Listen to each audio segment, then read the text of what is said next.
everyone, my name is Jen and welcome to the book Refuge and welcome to another recommendations video.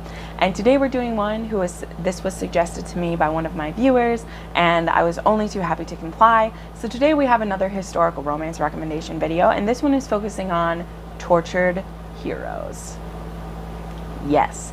So the way that I'm doing this one is that I wanted to try to pick some of the books that I haven't talked about as much. They're definitely by authors I talk about all the time because they're just the ones that I have the most books to recommend. But I tried to pick different books in the series than I did for like the dark historicals, except for a couple because I just want to talk about them again and maybe you haven't watched that video yet. In fact, if you want to, at the end of this video, I will have a link to my I have a playlist that's all of my historical romance recommendations. And on my channel, I also have a dark romance recommendation channel. So I have both of those, playlist, not channel. I don't have a separate channel for every kind of romance that I recommend. But I'm really excited to dive into this because I thought it was a great prompt because it is something that I love. I love a tortured hero. I love a hero who thinks that they're too black and dark to ever deserve someone. And especially in historical romance because I think like they do angst so well because there's so many like societal rules and regulations that it almost makes it easier to be angsty, whereas like in contemporary books, if people are angsty about something, it still works for the story, but it's just a different kind of torture, I feel like, when you're in historical romance. So let's go ahead and start, and I'm going to start with the book that, you know, tips me into the edge of this right now. I've talked about this in quite a few historical romance videos recently, but I'm going to do it again, and that is The Highwayman by Kieran Byrne. This is the first book in the Victorian Rebel series, which, being honest, so far every single one of those men are a very tortured hero. The second book in this series, The Hunter, has almost just as tortured of a hero as this one, but this one starts off the series. This is about Dorian Blackwell, who's called the Blackheart of Benmore, and he was basically like spent a lot of his formative years in Newgate prison, and now that he is out of it, him and a few of his like comrades rule the underworld of London. And there's this woman named Farah Mackenzie, who was his love before he went to prison. And the reason he went to prison to begin with was he actually killed a priest who tried to rape her when they were at the same like orphanage. And he ended up going to prison, and then she mistakenly heard that he died in prison. And she took his name because they hand fast to each other when they were children. And so she took his name, and she's lived as a widow all these years. And now Dorian comes back into her life, and he's a completely different man. He's not who he used to be. He goes by Dorian Blackwell instead of the name that he used to go by. And he's the king of the underworld. He's not a great guy. And he has this setup where he wants to take care of Farah and give her everything that she deserves, but he also is so broken that he doesn't know how to accept it. And that is what you're going to find in a lot of the men from this series. Like, it's delicious. There is some dark and like twisty storylines in this. This series does not pull any punches. There is murder and assault and death, and it's so good. And Kieran Byrne can make you feel in such an amazing way.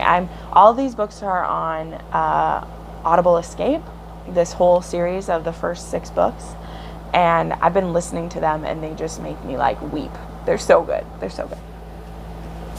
Next, I have one that is a little more fun because I didn't want them all to be super depressing, and that is The Virgin and the Rogue.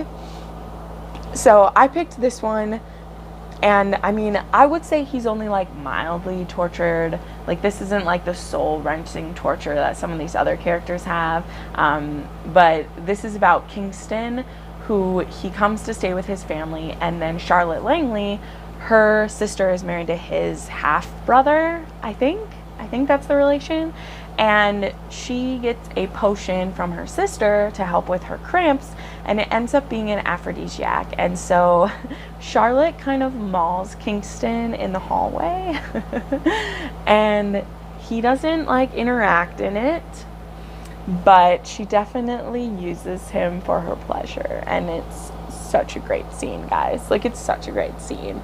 And so though he then is kind of pursuing her, because number one, he doesn't believe that she took a potion, and number two, he's not planning to ever marry anyone, and she's actually like promised to someone else.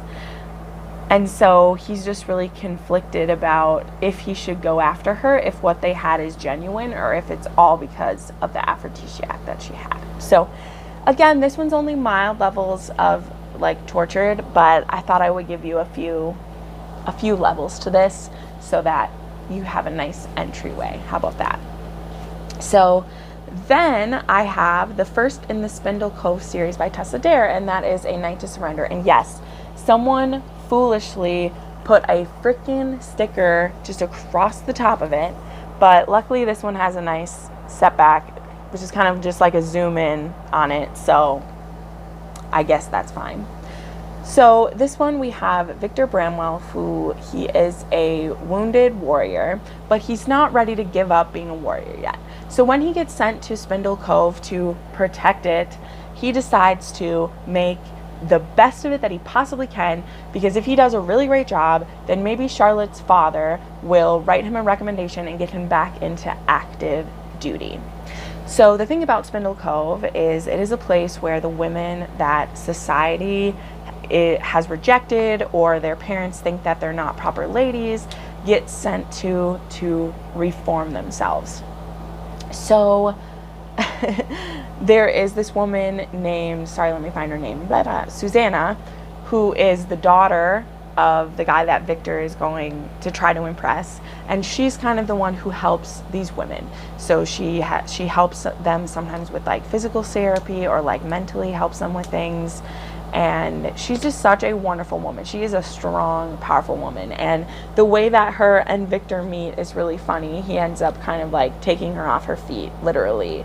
And man, I just really love this story. I love Susanna and Victor, and she really helps him with some pain, like literal physical pain that he's dealing with, by helping him do some physical therapy, twinged with some sexy rewards. And I just love that. It's very interesting form of bedroom play, where it's like, I'm going to help you with physical therapy, but I'm going to trick you into doing it because you'll think it's sexy. And I just love that. I mean, I haven't finished this series yet. It's one of Tessa Dare's series that I've read like 3 of the books, but I'm kind of taking my time, because once I'm all caught up, then I'm all caught up. But I always enjoy a Tessa Dare book when I pick it up. They've pretty much all been 5 stars that I've read, and this one is no different. Now I have a newer book that I've recently read, and I love it so much, and that is Her Ladyship's Companion by Evangeline Collins. So this book was suggested to me by a viewer not too long ago. I won't hold this up for long because it's shiny, but that's what it looks like. I love when the men are naked and the women are fully clothed. It's like my favorite thing. But so this book is about Gideon and Lady Isabella. So Lady Isabella, she was married off to Lord Sterling because she was caught in an indecent situation with her stable boy, with her family stable boy, and so her brother married her off to Lord Sterling, and Lord Sterling has like abandoned her in the Scottish countryside, and so Lady Isabella's cousin decides to hire an escort for her named Gideon, who is going to come and stay with her for 2 weeks and give her pleasure and just help her to feel loved and appreciated, because that is not currently happening to her. And so this one is just so like tortured for me, because Gideon and her like have no hope, right? He is a male prostitute and she is a married woman, but she is cruelly treated by her husband, who is impotent, and so he blames her because she's the most beautiful woman in the land. Like, the reason he got to marry her is because she was tainted. Otherwise, he never would have been able to attain her, and he punishes her for not being able to get him aroused. And so there aren't like scenes of that on page. We like hear about them, and then there is some spousal abuse that you'll see in this series, so trigger warning for that. But then we have Gideon, who it's very interesting hero to see because he's not the strongest one in the room. He doesn't have a title behind him or money. He literally has only himself to bring to Lady Isabella. But Isabella, who has had starved for affection, he's everything that she needs. And I love this story. I think he is a very tortured hero. I think there's so much angst in their relationship because it's a reverse Pretty Woman. Like, he is faking affection until he's not, you know? And it was really interesting to read from, you know, having the male be the escort. I haven't read a lot of books like that, especially in historical romance.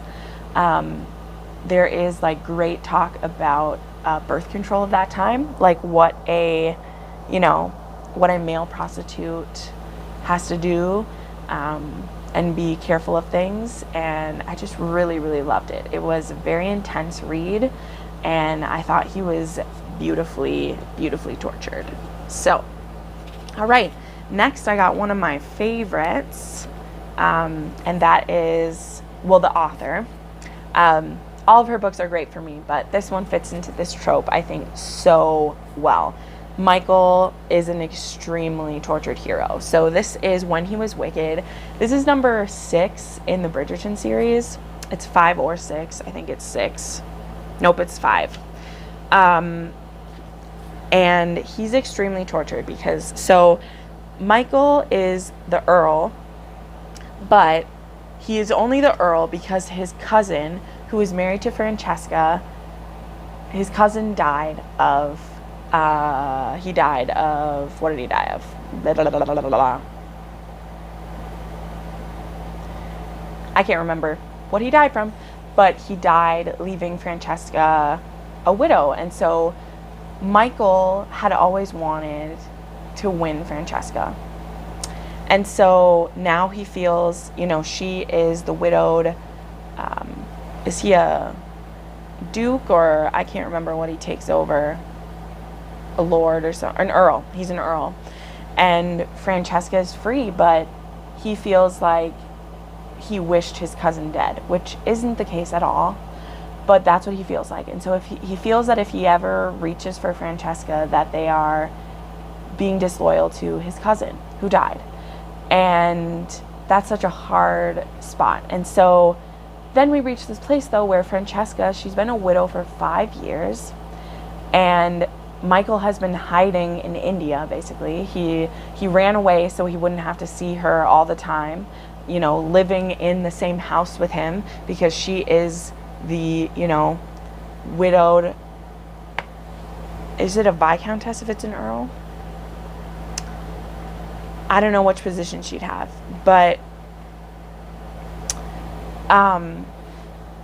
she wants to get married and have a baby. Like, she wants a child. And so she asked Michael to come home so that he'll take care of, you know, getting her married to someone else. And of course, when push comes to shove, he doesn't want her to be with anyone but him. And so Michael is incredibly tortured by wanting to respect his cousin's memory, but also life is for the living and it's not for the dead. And they're both struggling with it, because Francesca feels like if she enjoys pleasure with Michael, then she isn't appreciating what she had with her first husband, which is just like, how do you answer that question? Like, how do you come to peace with it? So, this one is, but When He Was Wicked is, I mean, it's Julia Quinn. I love it. Then we have another case of a death, and that is The Earl Takes All by Lorraine Heath. Here's our little step back right here. For this, we have Lady Julia Kenny, who her husband, who's the husband who died? Albert, died in Africa with his brother Edward. But here's the thing. Edward and Albert are twins, and the world thinks that Edward is the one who died. but really it's Albert who died. But Albert makes his brother Edward promise not to tell his wife because she's pregnant, and they previously have lost children due to stress or miscarriage or issues like that. And so Albert doesn't want his wife to be upset by this, and so he makes a horrible promise with his twin that Edward will promise to be Albert until the baby is born. The only problem is Julia and Edward, they have had a really contentious relationship for many years, and so when Julia finds this out, she's going to be devastated either way. And the more time that Edward spends with Julia, the deeper he falls in love, and the more she thinks she's falling in love with her own husband, you know, that they're falling back in love. And so this is a book, man, I'll tell you, Lorraine Heath, if you haven't read one of her books, she puts two characters into positions that you have no idea how they're going to get out of it. Like, you don't know how this can possibly work, and then it does. And this book, a lot of people have problems with it, and I understand. Like, you can't go into a book with a description like that and expect everything to be kosher, okay? Like, there's lying to each other. There is, like, consent issues then because it's not the person you think it is. But, like, if you go into a book like this, please don't expect it to be hunky-dory, all right? Like, just by what the description is, this is a problematic story. And I don't like using problematic, but that's what this type of thing has been branded with. But Lorraine Heath makes you care about these people, and when you hear what the story is about, you're like, I'm going to hate these people. This is frustrating. And then when you read it, and you see who these people are and what they're dealing with, I care, and I want it to work out for them. And I want it to work out for them so bad. And here's the thing, too, is, like, there's also, like, the reason why Edward has to pretend to be Albert, and he couldn't just have come back as Edward and then married her to take care of them, is that English law forbid a brother from marrying his brother's widow for reasons of, like, you know, oh, let me just kill my brother and then have, you know, like, so that's why he's having to pretend to be him. So, great book. All right, so then I have The Seduction of Elliot McBride by Jennifer Ashley. I'll put this one down too because it's shiny, but this is in the Mackenzie McBride series. This one is, I think this is the first one that's about a McBride. Yeah, so this is book 5. So this is the first book after you read about the 4 Mackenzie brothers. And a lot of people want to skip the McBrides. I personally still loved the McBrides. It was when the series decided to go back in time to the previous Mackenzies that I didn't really care as much. But Elliot McBride is a war hero. He's just come back from, I don't think it's India. I'm not sure where he was. It was the Middle East. And he had been in prison there. He'd been tortured. He'd been treated like an animal. He was abused and beaten and broken. And he comes home, and he's always been in love with this one woman. And her name is Juliana. And the day of her wedding, her husband runs away with his piano teacher. And Elliot had come to the wedding to stop her from marrying him, but then he, like, fell asleep in another part of the church, and when she goes to that part of the church to, like, regroup before facing all of her guests, she sits on Elliot's feet. And he wakes up and they say hello. They both love each other, like, they are both into each other, but he'd been gone so long that she had found someone else to marry. And so when she jokes that she would like to marry him instead, he's like, oh my God, that's exactly what I wanted us to do. Let's get married. So she ends up getting married that day still, but she gets married to Elliot instead. And so the reason why this is so tortured, I think it's pretty obvious. Though this starts with a wedding, it starts with the happily ever after. Elliot has serious PTSD. He has nightmares, and he goes into this, like, state of, like, waking nightmare. He will sleepwalk. He will, you know, it's a lot of PTSD. And then there's also someone who may be trying to kill him to get revenge for some things that happened during the war. So, yeah, this story is really intense. There's trigger warnings for, you know, PTSD and the things that Elliot has lived through. But it also is such a beautiful romance because Juliana, she never thought she could get Elliot because she never thought she'd see him again. For a long time, they thought he was dead, and then he was back, but then he was like broken, and oh, it's so, so good. So if you've read the first 4 Mackenzie books and you aren't sure if you want to read the McBrides, you really, really should. Also, one of the, I believe Cam, is it Cam or is it, it must be Cam, not Cam. Let me check. It's not Cameron. It is. It's Lord Cameron marries Elliot's sister. So that's the way the Mackenzie McBrides are connected, is that one of the McBrides, the woman, she marries one of the Mackenzies. And so then we get a book about, there's 3 different books about the McBride brothers. And I highly suggest Elliot McBride as well as reading, I just had them in another video. The Rules for Proper Governess is about one of the other McBride brothers. So if you love the McBrides and you think you don't want to read the Mackenzies, you really should, because besides getting to see other characters from that series, it's kind of like starting a new series, but within the same time frame and world. So if you look at it that way, it's not trying to replicate what happened with the Mackenzie brothers. It's like, think of it as like a spin-off series. That's the way that I look at it.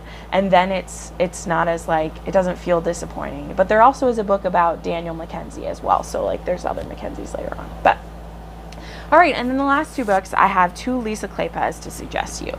So I'll start with the older one. So I have Seduce Me at Sunrise by Lisa Kleypas. This one, I don't talk about Kev Merrypen too much. I usually talk about either like the first or the last book in this series. But if we're talking about tortured heroes, we have to talk about Merrypen. So Kev Merrypen was kind of adopted by the Hathaways when he was young. He is half Romani, half Irish, and he has lived with them for a very long time. And he and Wynne have been in love with each other.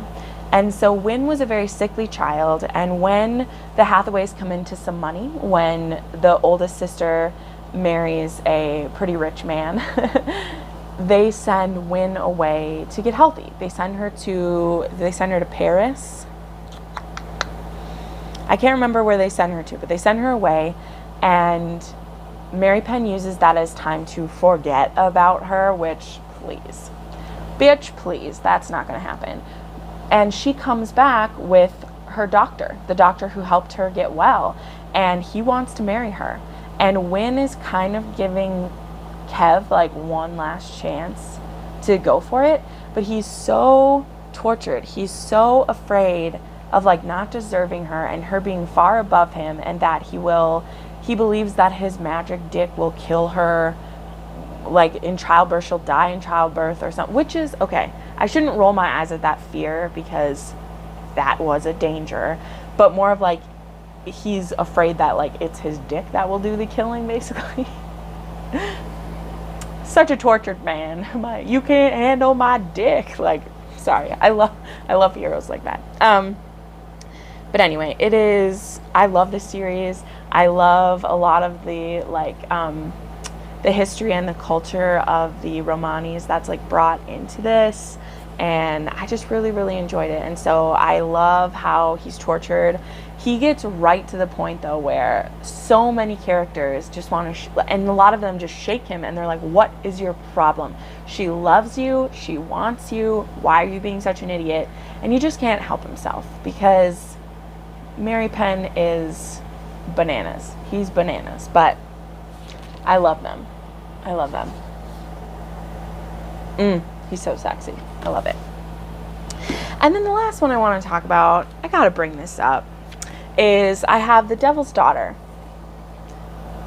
I love this dress. I'm not a huge fan of the step back because he's wearing a lot of clothes. I'll just be honest. But this one is about Phoebe and West. And so I loved West.